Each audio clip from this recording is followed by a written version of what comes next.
이제 사대교회 같이 한번 알아보도록 하겠습니다. 다른 교회도 마찬가지지만 이 사대교회는요, 이 도시의 영적인 특성과 상황을 정확히 아는 것이 굉장히 중요합니다. 여러분, 왜냐하면 다른 도시에 있는 교회들은요, 결국은 이제 어떤 싸움을 하냐면 그 도시의 어둠과 묶임들을 이겨요. 때로는 뭐 지는 부분도 있지만 그 이기는 부분이 칭찬 포인트죠. 네. 여러분, 지난번보다 성적이 떨어진 우리 자녀들을 축복할 수 있어요, 그죠? 그러나 이기는 포인트는 아니에요, 그죠? 이긴다는 것은 뭐냐면 그 도시의 영적인 어두움을 뚫어내고 교회가 세상과 같지 않다, 구별되었다라는 포인트에서 예수님은 칭찬하십니다. 에베소 교회는 진리를 분별했죠. 그래서 이단들이 들어오는 것을 이제 분별했고, 또 서머나는 황제의 숭배를 타협하지 않고 순교하는 교회였고요. 버가모는 담임 목사 안디바의 순교에도 믿음을 버리지 않았고, 또 두아디라, 지난주에 봤던 두아디라는 사업과 사랑과 믿음과 인내를 가지고 처음보다 더 많은 행위가 있었던 교회가 두아디라 교회입니다. 여러분, 사대 교회의 특징이 뭐였습니까? 뭐가 없어요? 칭찬이 없어요. 그래서 오늘 지금 다들 무거운 마음으로 오늘 가지 말까? 그러셨을 텐데, 여러분, 칭찬이 없다는 건 뭐냐면 도시와의 영적인 싸움, 어둠과의 전쟁에서 이긴 게 없다는 거예요. 그 말은 뭐냐? 여러분, 교회가 세상을 이기지 못하면 어떻게 돼요? 세상이 교회를 이깁니다. 그러면 교회의 특성이 그 도시의 특성과 똑같아요.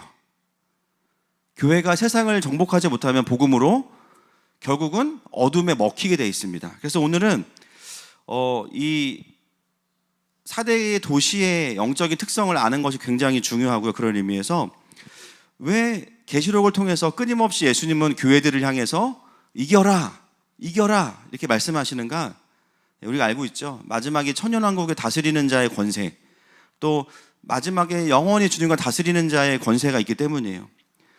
왜 그러면 이기라고만 하시고 지는 거에 대해서는 이야기가 없으시냐? 여러분, 원래 복음은 이길 수밖에 없는 겁니다.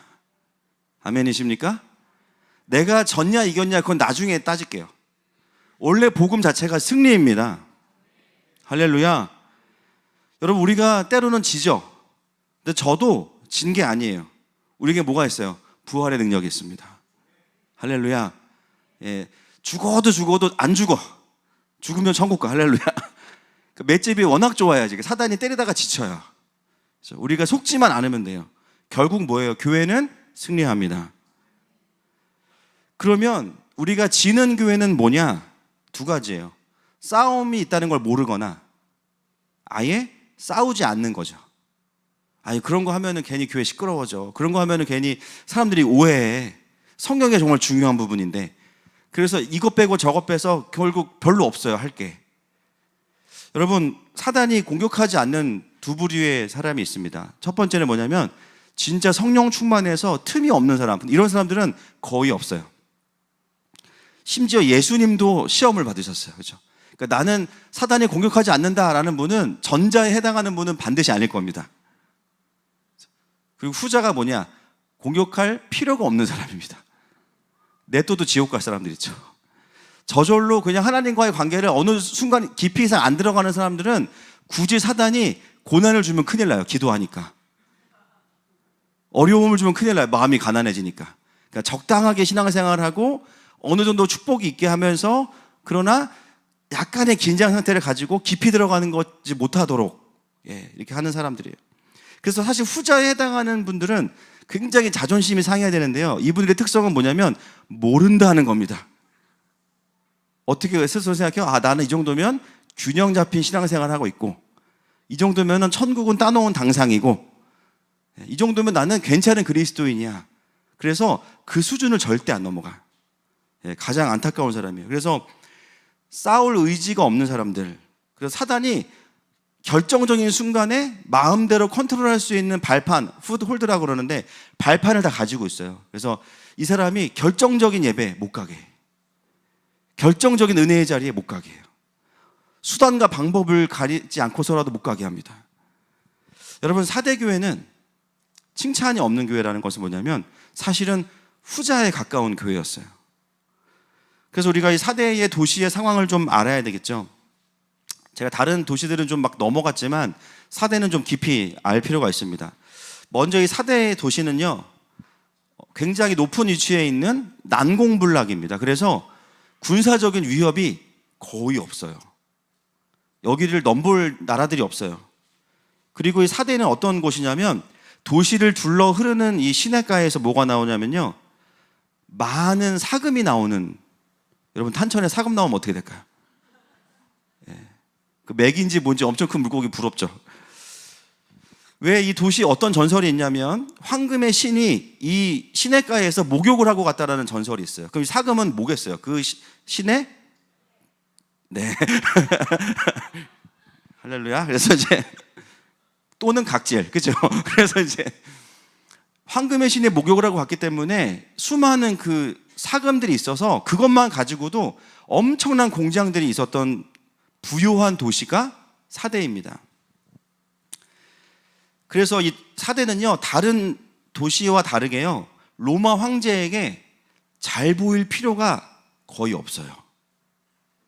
침략도 안 할 거고 돈이 없는 것도 아니고 황제를 숭배할 필요가 없어요. 니골라당 너무 높아서 못 올라와. 너무 힘들어. 교회에 대한 이단의 공격도 없어요. 신전이 있었는데요, 이 신전이 언제 사라졌냐면 기원 후 17년쯤에 이 4대에 엄청난 지진이 있었거든요. 신전 거의 다 무너졌어요. 근데 이 도시를 로마의 티베리우스 황제가 나중에 다시 재건을 한 도시가 이 4대 도시라는 곳입니다. 여러분, 이 포인트를 아는 게 중요한 게 뭐냐면요, 원래 이 도시는 리디아 공화국의 굉장히 중요한 수도였습니다. 그러니까 아주 영광스러운 도시였거든요. 근데 한번 무너지고 나서 재건을 한 다음에는 에베소나 뭐 빌라델피아나 다른 도시에 밀리기 시작해요. 그래서 계속 발전하는 도시가 있는 반면에 점점 이제 퇴보하는 도시가 있는데 대표적인 도시가 4대입니다. 그래서 도시를 재건하면서 이 4대 도시는 어떻게 했냐면 뭐든지 화려하게 지어요. 뭐든지. 그래서 그 목욕탕이 되게 유명한데요, 엄청나게 크고, 그리고 엄청나게 비싼 대리석들을 가지고 목욕탕을 만들었어요. 또 씨름장이 있고요, 그리고 1000명 이상이 들어가는 대형 회당이 있습니다. 제가 지금 재채기가 나올락 말락 하는데 1000명 이상이 들어가는 그 대형 회당, 그 근방 도시에 없어요. 가장 큰 회당이 있고요.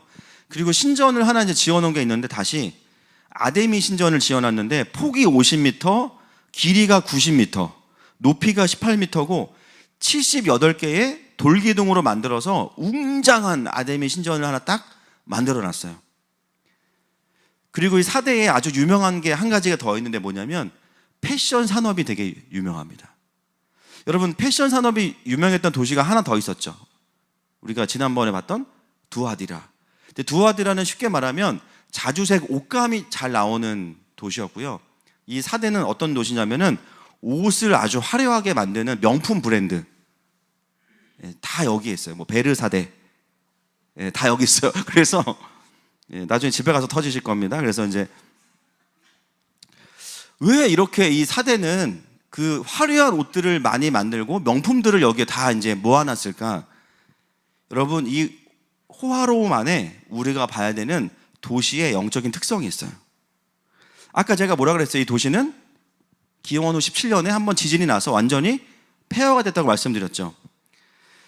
그리고 나서 다시 이 도시를 재건하면서 오히려 화려하게 지으면 지을수록 더 도시가 전진하는 게 아니고 퇴보하기 시작해요. 그러니까 어떻게 해요? 점점 더 화려함을 추구해요. 점점 더 화려함을 추구해요. 여러분, 이 도시 안에 영분별은 두 가지로 하는 겁니다. 첫 번째는 뭐냐면 영분별은 메시지. 첫 번째, 개인에게도 마찬가지예요. 우리가 사역할 때도 이 사람을 붙잡고 있는 메시지가 뭐냐가 영분별이에요. 뭐 감았더니 뭘 보여주셨다, 그것도 있겠지만 이 사람을 붙잡고 있는 메시지, 그걸 성령님이 감동으로 들려주시죠. 그 다음에 또 하나는 뭐냐면 그 사람의 삶에 드러나는 열매, 이게 영분별이에요. 그래서 영분별은 사실은 공동체에서 할 수 있어야 됩니다. 한번 기도한다고 다 되는 게 아니라 실제로 그 사람의 메시지, 붙잡고 있는 메시지와 삶의 그 행함의 열매가 무엇이냐. 4대를 영분별하면 어떤 메시지가 이 도시를 붙잡고 있냐면요, 우리는 실패하지 않았어. 우리는 더 화려하게 부활했어. 나는 죽지 않아. 이게 이 도시가 갖고 있던 묶여있던 메시지입니다. 우리가 이거를 뭐라고 부르냐면, 여기서 이제 왜 화려함이 나오냐, 이 화려함을 우리는 뭐라고 부르냐면 허영이라고 부릅니다. 허영. 그 도시가 무너진 것을 다른 화려함으로 포장한 거예요. 이 허영이라는 영적인 기만을 4대가 가지고 있었고 4대 교회가 이것을 이기지 못하고 그대로 같이 묶여버린 거예요. 여러분, 우리가 이 허영에 대해서 말씀을 나누고 나면 잘못 주무실까 봐 먼저 말씀드릴게요. 잘못 적용하시는 게 있어요. 아, 화장하면 안 되는구나. 교회 올 때 그냥 옷도 너무 이쁘게 입고 오면 안 되는구나. 여러분,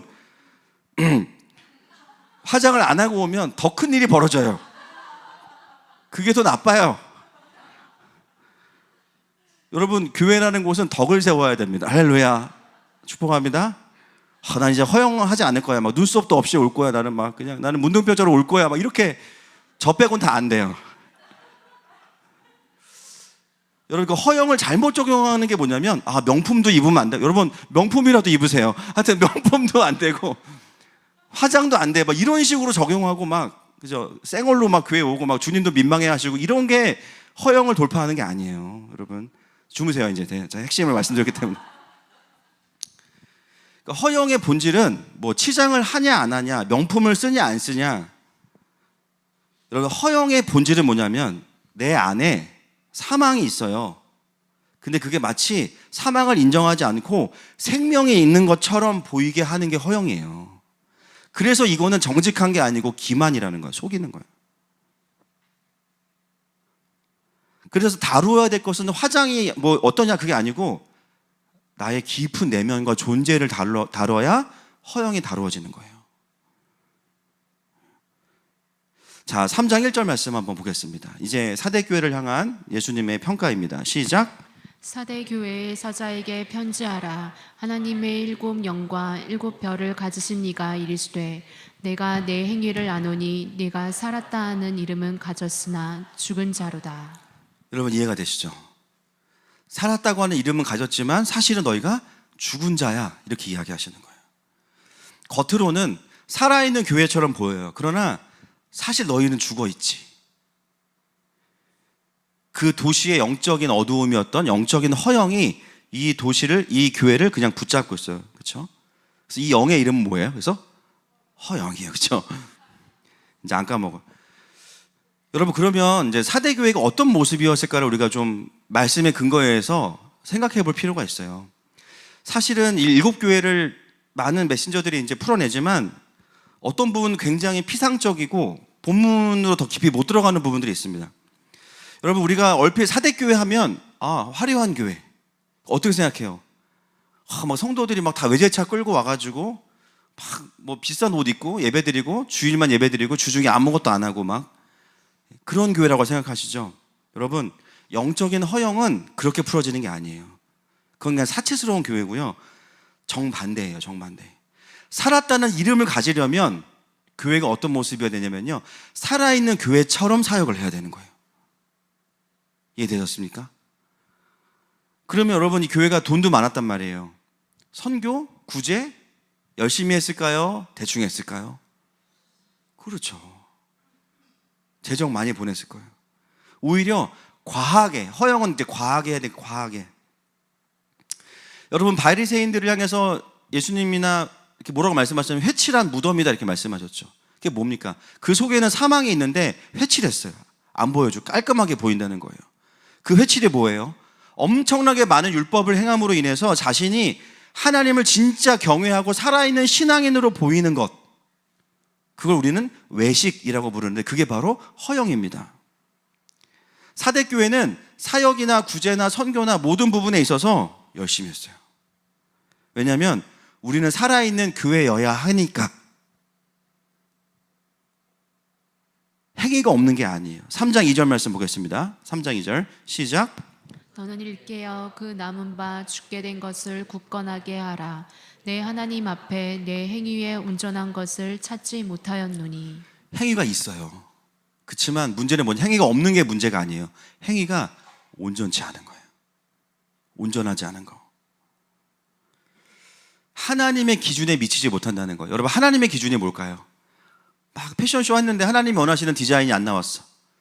그런 겁니까? 아니죠. 하나님의 기준은 뭡니까? 겸손히 하나님을 사랑하는 겁니다. 다른 교회들이 했던 것처럼 사랑과 믿음과 수고로 진짜 하나님을 향한 고백으로 순교하고 하나님을 향한 신부의 고백으로 사역하는 거.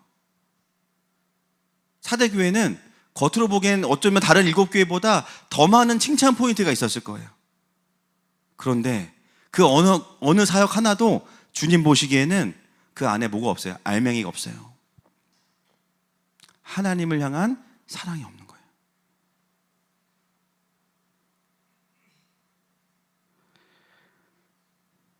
오늘 사대교회를 향해 찾아오신 예수님 어떤 분이시냐면요, 7영과 7별을 가지신 예수님이세요. 7영은 7개의 영이 있는 게 아니고 온 땅을 충만하게 하시는, 이 7이 뭐예요? 완전 숫자죠. 온 땅을 충만하게 하시는 성령 하나님. 7별은 뭡니까?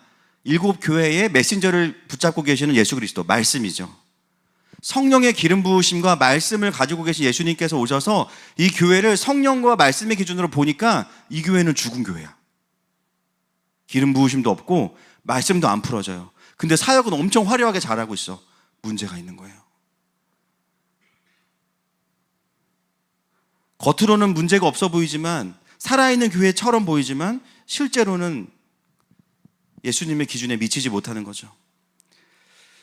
여러분, 오늘 우리는 이 한 가지를 가지고 좀 깊이 들어가려고 합니다. 영적인 허영에 대해서 우리가 좀 직면해야 될 부분이 있겠죠. 이것을 오늘 돌파하기 원합니다. 여러분, 영적인 허영은 사대교회에만 풀어지는 게 아니잖아요. 그죠? 우리에게도 풀어져요. 저에게도 풀어져요. 여러분, 우리의 인생에도요, 사대 도시에 있었던 것처럼 지진이 날 때가 있어요. 완전히 삶이 무너져요. 여러분, 지진이 난다는 것은 단순 자연재해, 그건 세상 사람들이 말하는 자연재해죠. 하나님께서 그 도시를 흔드신 거예요. 아멘이십니까? 그 도시를 진동케 하신 거예요. 도시의 모든 것을 무너뜨리신 거예요. 우리 인생에도 돌아보면 내 삶이 완전히 흔들렸던 적이 있어요. 어떤 분들은 그 시간들이 예수님을 만나는 시간이었던 분도 계실 거예요.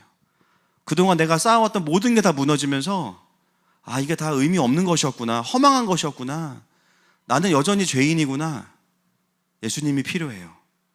주님을 만나는 시간으로 연결된 분도 계실 거예요. 내 삶의 어떤 실패, 어떤 어려움들 마치 지진처럼 옵니다. 삶의 기반이 전부 흔들려요. 여러분, 더 중요한 건 뭐냐면 그 문제가 일어난 게 문제가 아니라요, 그 상황 속에서 하나님과의 관계에 지진이 난 거예요. 하나님과의 관계에 크랙이 생긴 거예요. 여러분, 이 사대가 어긋난 부분이 뭐냐면요, 하나님, 이 도시가 무너졌는데 왜 우리를 돌아보시지 않습니까? 왜 우리에게 과거의 영광을 허락하시지 않습니까? 이렇게 많이 노력하고 있는데, 여러분, 교회와 도시가 같이 그 마음에 묶여버린 거예요. 우리 인생에 어떤 일들이 벌어질 때 때로는 내가 하나님한테 배신당한 것 같은 마음이 들 때가 있어요. 하나님, 내 기도는 안 들으시는구나. 하나님이 나는 안 사랑하시는구나. 하나님은 나보다 더 중요한 게 있으시구나. 여러분, 우리는 알아요, 머리로. 그건 진리가 아니에요. 맞죠? 우리가 진리가 아닌 걸 몰라서 그러는 게 아니에요. 그죠? 크랙이 해결이 안 됐어요. 크랙이 전혀 붙지 않았어요. 그래서 머리로 알아요. 하나님은 신실하시고 하나님은 선하신 걸 알지만 이 크랙이 그대로 있어요. 여러분, 이것이 결국 불신으로 연결되기 때문에 내가 거기까지 생각하지 못했지만 하나님의 통치를 거부하게 돼요. 여러분, 하나님의 통치를 거부하면 중간지대에 우리가 있는 게 아니에요. 그 순간 다른 통치가 들어옵니다. 비진리가 들어오죠. 내가 원하지 않아도. 이 자체가 뭐예요? 비진리를 향한 재단이기 때문에 그래요. 사실은 하나님과 나와의 관계에서 근본적인 문제와 어려움이 생겼는데 거기서 다시 십자가를 붙잡고 하나님과의 관계를 다시 뚫고 십자가로 살아났어야 되거든요. 근데 그 크랙을 그냥 놔둔 거예요. 그거를 회복하는 작업이 없이 그냥 살아간 거예요. 어떤 마음인지 아세요? 주님이 나쁜 분은 아니야, 별로. 근데 이 부분에 있어서는 지금 뭔가 문제가 있어. 해결이 안 됐어. 근데 내가 차마 주님을 사랑하니까 어디 가서 주님 나쁘다는 말은 안 하고 싶어. 그러니까 주님한테 기도할 때도 좀 냉랭해. 주님, 내가 어디 가서 주님 욕은 안 할 테니까 나한테도 많은 건 요구하지 마세요. 그렇게 마음은 먹었는데 여러분, 문제는 뭐냐면 그런 마음이 있지만 그것보다 더 깊은 곳에 사실 내가 주님을 사랑해요. 사실 주님을 경외하고 주님과 더 친밀해지고 싶어요.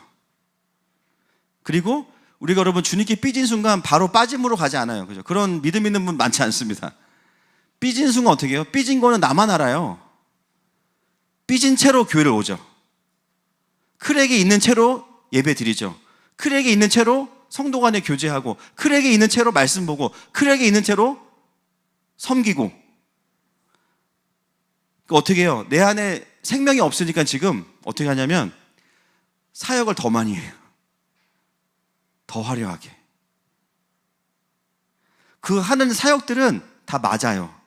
하나님이 기뻐하시는 거고 그 일을 통해서 열매가 맺혀져요. 그런데 문제는 뭐냐면 내 안에 진짜 그 지진에서부터 복구가 안 됐어요, 지금. 근본적인 하나님과의 사랑과 친밀함이 회복이 안 되어 있는 상태로 그 모든 신앙을 다 관계로 풀어가는 게 아니라 오름으로 가져가는 거죠. 여러분, 신앙과 신념은 하나님과의 관계 차이예요. 신앙과 신념.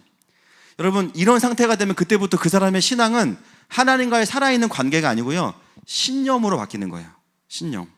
신앙은 뭐예요? 하나님과 교제하면서 너무 즐거워. 막 주일학하면서도 막 애들이 막 버릇 없을 때 주님 얘 꼴밤 때려주세요. 그러면서 막 주님께 올려드리고 막 꼬집고 하면서 나도 저랬구나. 그러면서 막 내가 회복되고 막 그러거든요. 근데 신념으로 바뀌면 어떻게 돼? 신념으로 바뀌면 이 약물고 하는 거예요. 왜요? 살아있는 그리스도인은 이런 모습이어야만 남아있으니까. 내가 이런 모습을 보이지 않으면 나는 침체된 사람으로 보이겠지? 신념으로 신앙생활을 하는 순간 우리는 뭐냐면 머스트의 신앙이 되는 거예요. 관계를 누리면서 가는 게 아니라 교회는 이래야 돼. 내가 생각하는 교회가 몇 개 있어. 1번부터 10번까지. 그러니까 하나님이 없어도 이 교회를 만들 수 있어요. 그죠? 이걸 하면 되니까 그냥 내 의지로. 그래서 밖에서 보면 와, 저 교회는 교회가 가져야 되는 모습을 다 갖췄어. 예수님이 보시면 뭐예요? 죽은 교회죠. 아니, 신앙이든 신념이든 주님의 일만 하면 되는 거 아닙니까? 여러분, 그 사역은 완성될 거예요. 문제는 뭐냐면 나예요. 오늘 예수님이 오셔서 사대교회를 말씀하시면서 사역을 잘했다 못했다를 말씀하시지 않고요, 사대교회 자체를 말씀하시죠. 문제는 나예요, 나.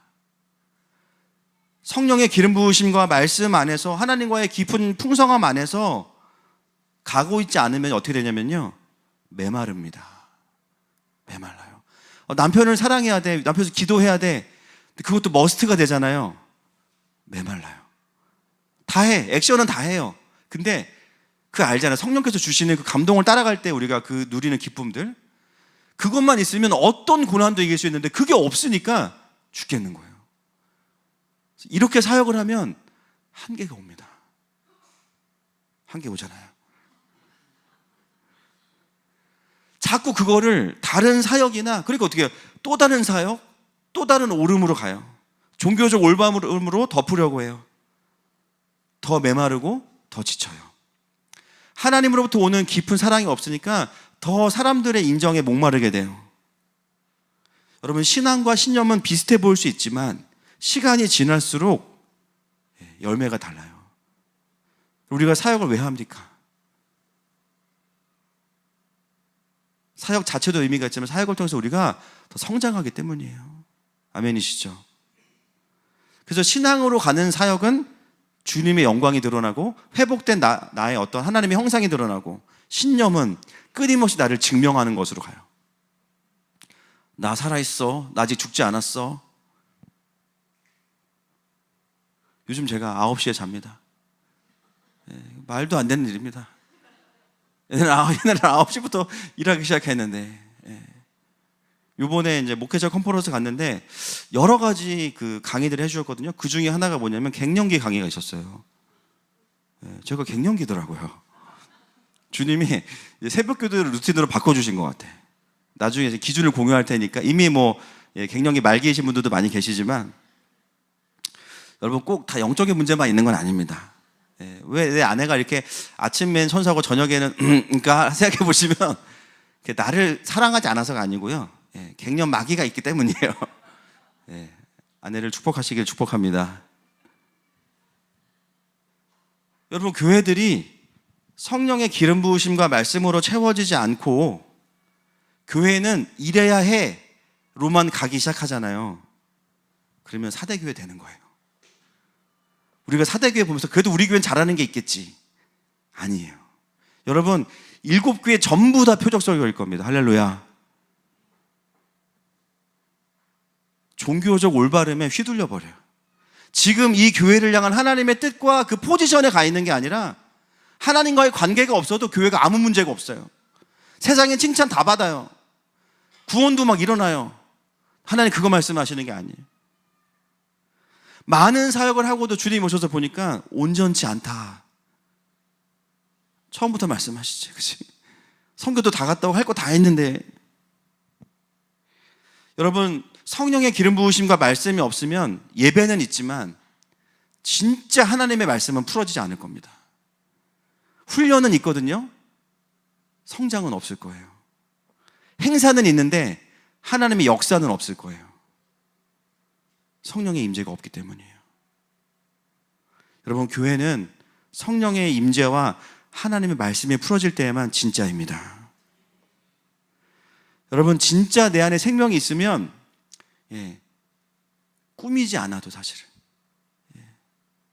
비비크림 막 진하게 안 발라도 19호인가 21호인가 모르겠어요. 하여튼 밝은 거 안 써도 빛이 나고, 밝은 걸 써도 뚫고 나와요, 생명은. 할렐루야. 여러분, 그래서 이 허영의 문제는 잘생기고 못생기고의 문제가 아니에요. 그 안에 생명이 있냐는 거예요. 여러분, 오늘 예수님은 그런 사대교회에 오셔서 단순히 그냥 혼내시는 게 아닙니다. 너희가 살아있는 교회처럼 보이려고 얼마나 고생이 많냐, 얼마나 힘드냐, 그러지 말고 이제는 진짜 살아나라. 살아나라. 살아나라. 다시 진짜가 되라고 말씀하시는 거예요. 여러분, 사대교회는요, 처음부터 허용하는 교회가 아니었어요. 자, 3장 3절 보겠습니다. 시작.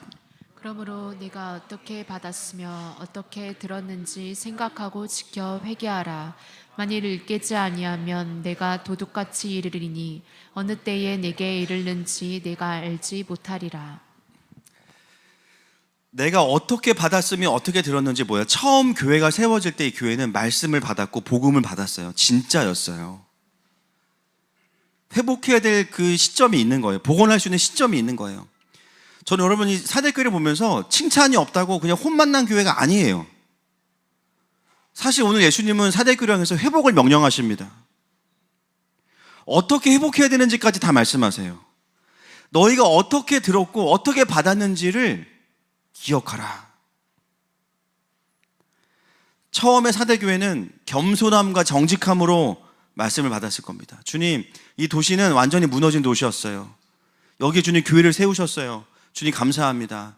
이 도시를 섬기는 교회가 되게 해주세요. 우리도 죄인입니다. 우리 안에 소망이 없습니다. 주님 앞에서 포장할 것도 없고 가릴 것도 없습니다. 정직했어요.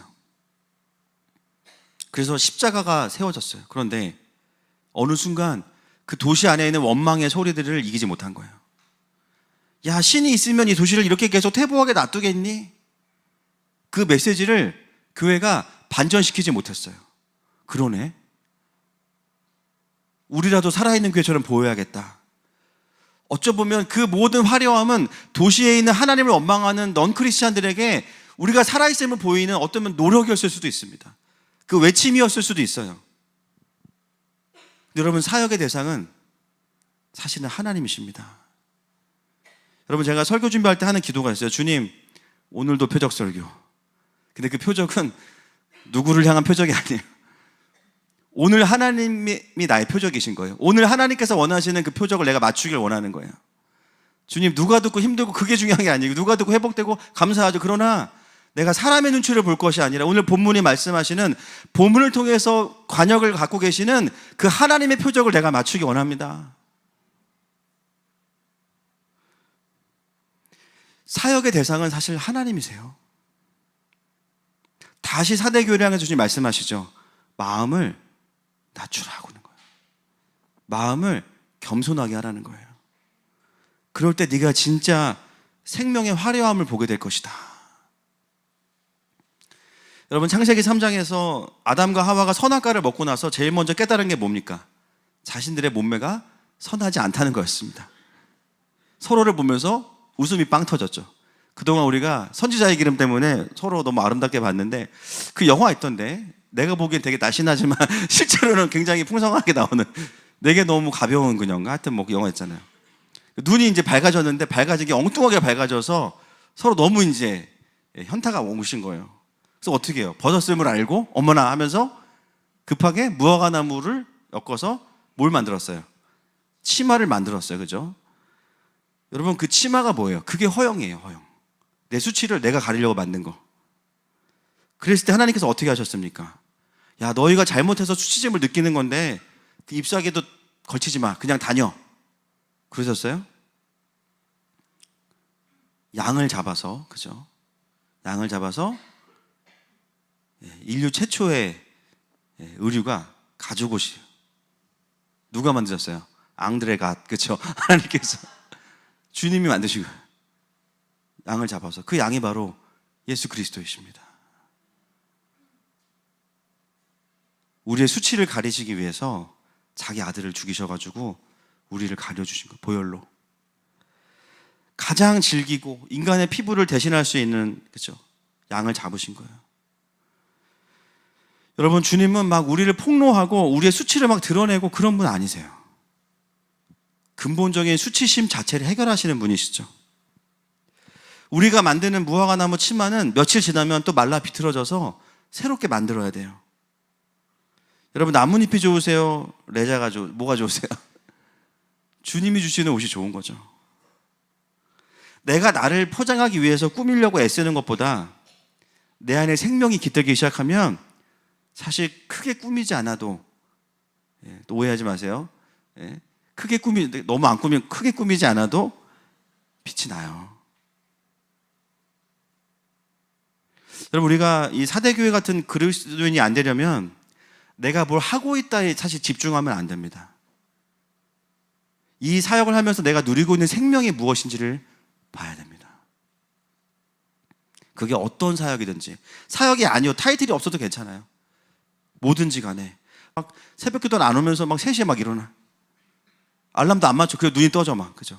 야구한다고 막 그냥 가서 막 맨 뒤에서 막 야야야야야 하면서 그 누가 돈 주고 시키는 거 아니죠. 우리가 하나님 나라를 향한 그 열망과 열광이 있을 때, 야, 어떻게 저렇게 살지? 본인은 너무 행복해요. 근데 이제 피곤해. 간이 있으니까. 오늘 하나님은 사대교회를 향해서 뭘 말씀하시냐면 너네 다 틀렸어. 너네 다 죽었어. 이게 아니라 그거 아니고 나랑 제대로 같이 뛰자. 그 얘기 하시는 겁니다. 그래서 오늘 그거를 한 단어로 뭐라고 말씀하시냐면 일깨워라고 하세요. 일깨워. 일깨다. 원어로 보면 망보다라는 뜻이에요. 망 보신 분 계시죠? 망 보신 분. 언제 망을 봅니까, 우리가? 네. 안 물어보겠습니다. 예, 망 볼 때, 엄마오나 아무나 망 볼, 그죠? 망을 본다는 건 무슨 뭐냐면 높은 곳에 올라가서 전체를 보고 객관적으로 보는 게 망 보는 거예요.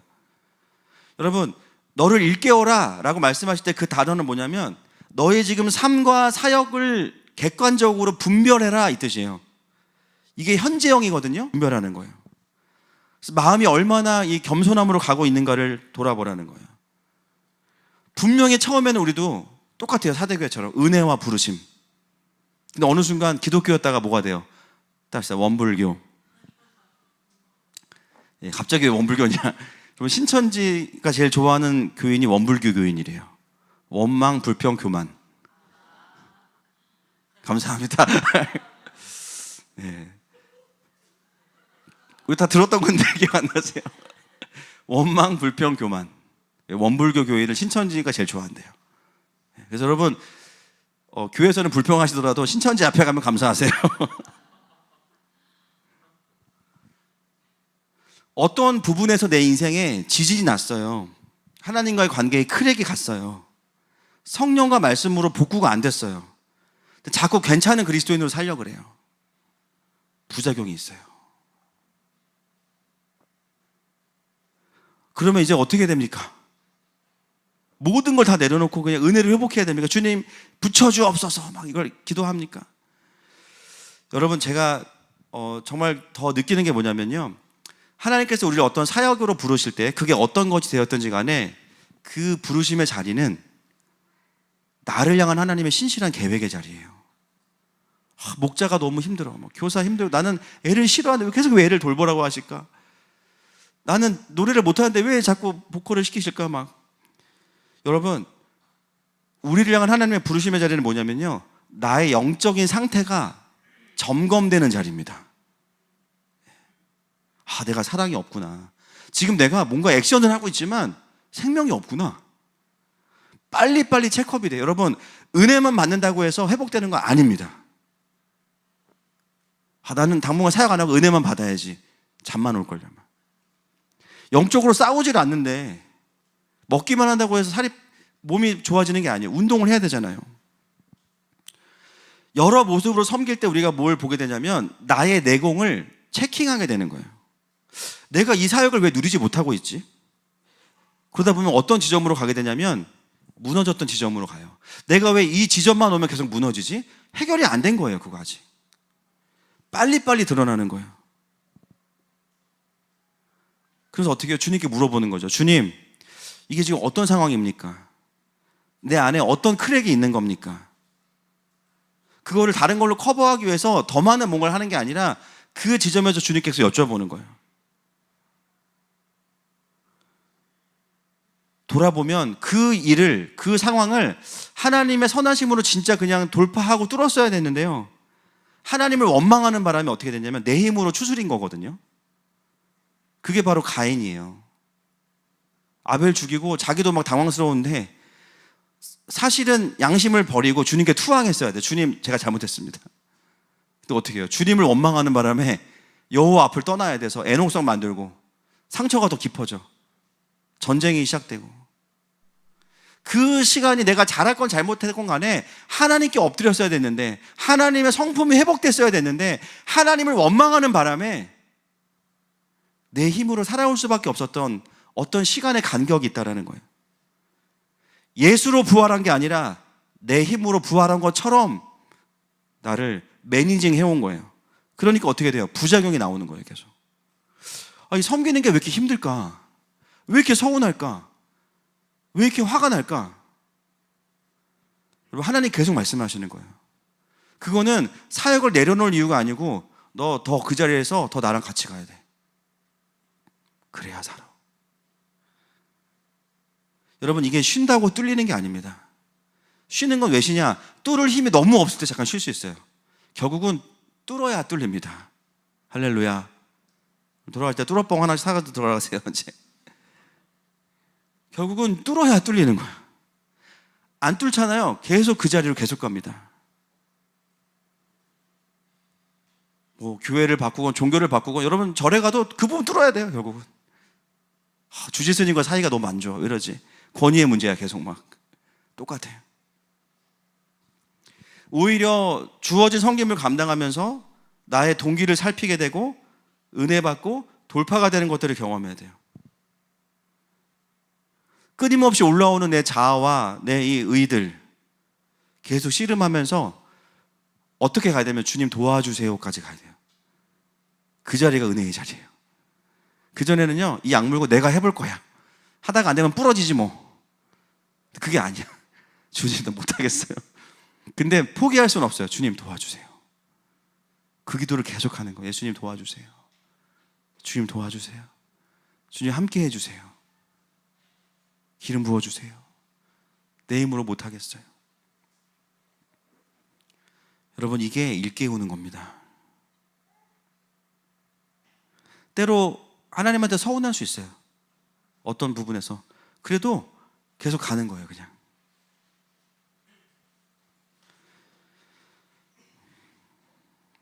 로마 황제가 우리를 살리는 게 아니고 십자가의 복이 우리를 살릴 거예요.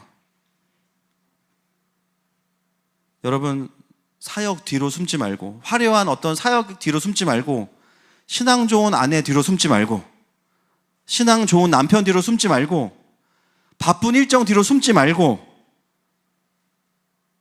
우리는 살았다고 하는 이름만 가진 사람들이 아닙니다. 우리는 예수의 이름으로 살아난 자들입니다. 아무리 망가진 교회도요, 7영과 7뼈를 가지신 예수님이 오잖아요. 그 교회는 사는 겁니다. 마른 뼈가 됐어도요, 군대가 될 수 있어요. 아무리 망가진 인생도 주님이 오시면 사는 겁니다. 할렐루야. 그런데 여러분, 이 사대교회에 남은 자들이 있었대요. 남은 자들. 자, 3장 4절입니다. 시작. 그러나 사대의 그 옷을 더럽히지 아니한 자 몇 명이 내게 있어 흰 옷을 입고 나와 함께 다니리니 그들은 합당한 자인 영고라. 그 교회에 어떤 자들이 있냐면 남은 자들 있대요. 이 남은 자들은 어떤 자들일까요? 허영으로 사역하지 않고, 그죠? 진짜 하나님을 향한 사랑의 동기들을 계속 살려가면서 주님과 동행했던 자들이 남은 자들이에요. 그들에게 주시는 축복이 뭐냐? 흰 옷을 입고 나와 함께 다닐 것이다. 여러분, 패션의 도시에서 흰 옷 입고 다닌다, 이건 최악입니다. 최악이에요. 너무 창피한 일이에요. 지금 흰 옷을 입은 자 누굴까요? 앙드레김입니까? 신천지입니까? 흰 옷 입은 자들 누구냐? 끊임없이 복음을 경험하면서 자기가 자기를 포장한 사람들이 아니라 예수님의 보혈로 죄의 가리움을 받고 수치심을 돌파하고 정결케 된 사람들, 함께 주님과 다스릴 수 있는 사람들, 사대 안에 살지만 사대를 넘어낸 사람들, 이 사람들이 흰 옷 입은 자들이에요. 이기는 자로서 주님과 함께 다스릴 수 있는 사람들. 그래, 흰 옷, 패션의 도시에서 센스 없어 보이지. 그러나 그들은 그 도시에서 화려해 보이는 게 중요한 사람들이 아니야. 우리 교회도에 보면 막 자매님들 중에 막 명품백 많지만 하늘 마음 에코백 들고 다니는 분들 계세요. 막. 축복합니다. 설마 버스를 타서 축복합니다. 그 도시에서 화려해 보이는 게 그리스도인의 정체성이 아니야. 그 허영에 물들지 않고 진짜 너의 그 죄와 수치, 너의 그 실패들이 나로 인해서 완전히 돌파되고 나의 신실함이 경배로 바뀌어 있는 너희들이 나의 진짜 자랑이고 나의 진짜 보석이야. 내가 너희들을 자랑할 거야. 그래서 뭐라 그래요? 내가 너희들을 모른다 하지 않겠다라는 거예요. 여러분, 남편들 과거에 사귈 때 패션 감각이 있는 분도 있지만 대부분의 형제들은 패션 감각이 없어요. 그죠? 그리고 지난주 입었던 거 또 입고 오고 어제 입었던 거 또 입고 옵니다. 유니폼이에요. 교복이에요. 그래서 전철에서 만날 때 막 저기서 뛰어와 막 누구야? 어때요 그러면? 누구지? 막 이렇게 되죠. 카톡으로 저 뒤로 와, 사람 없는 데로 와, 나 부르지 말고 죽여버린다 그러잖아요. 우리가 외면하고 싶어요. 막 그죠? 막 보풀하게 막 일어나고 막. 주님 뭐라고 하시면 모른다 하지 않겠다. 모른다 하지 않겠다. 내가 너희들 정말 자랑스럽게 여긴다. 결국 영원히 빛날 자들은 너희들이다 말씀하시는 거예요. 여러분, 사대교회는 도시들을 너무 긍휼히 여기다가 너무 같이 묶여버려가지고 그들에게 인정을 받는 게 목표가 돼서 예수님의 인정에는 집중하지 못했습니다. 근데 그 중에 남은 자들, 거룩을 지킨 자들에게는 예수님께서 그들을 인정하겠다고 말씀하세요. 여러분, 진짜 수치는 뭐냐면 그리스도인에게 나중에 주님이 모른다 하시는 거예요. 이건 대책이 없습니다. 나중에. 아니, 모의고사 아무리 잘 보면 뭐예요? 그죠? 모의고사 막 전국 1등 막. 뭐 하냐고. 모의고사인데. 본게임에서 안 나오면 어려운 거예요. 여러분, 이 메시지는 그래서 이스라엘을 향한 음성이기도 해요.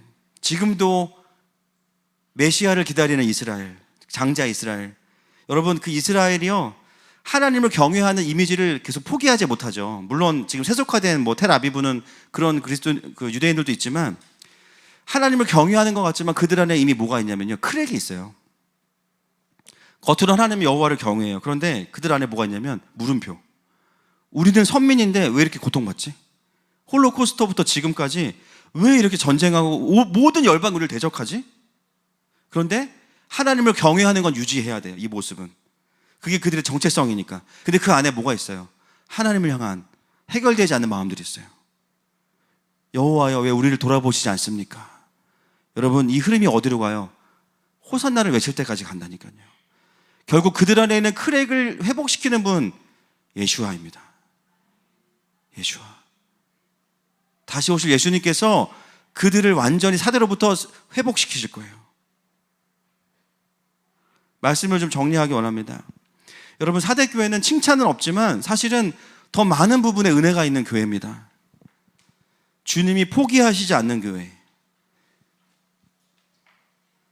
여러분, 혹시 오늘 말씀을 듣는 가운데 내 안에 나도 모르게 어느 순간에 분명히 은혜로 시작했지만 영적인 허영이 있었고 그래서 힘들었구나. 여러분, 이것을 이기는 길은 정직해지고 겸손해지는 거예요. 그리고 주님, 도와주세요. 주님, 내 안에 이런 수치와 실패가 있습니다. 내가 나를 이제 포장하지 않겠습니다.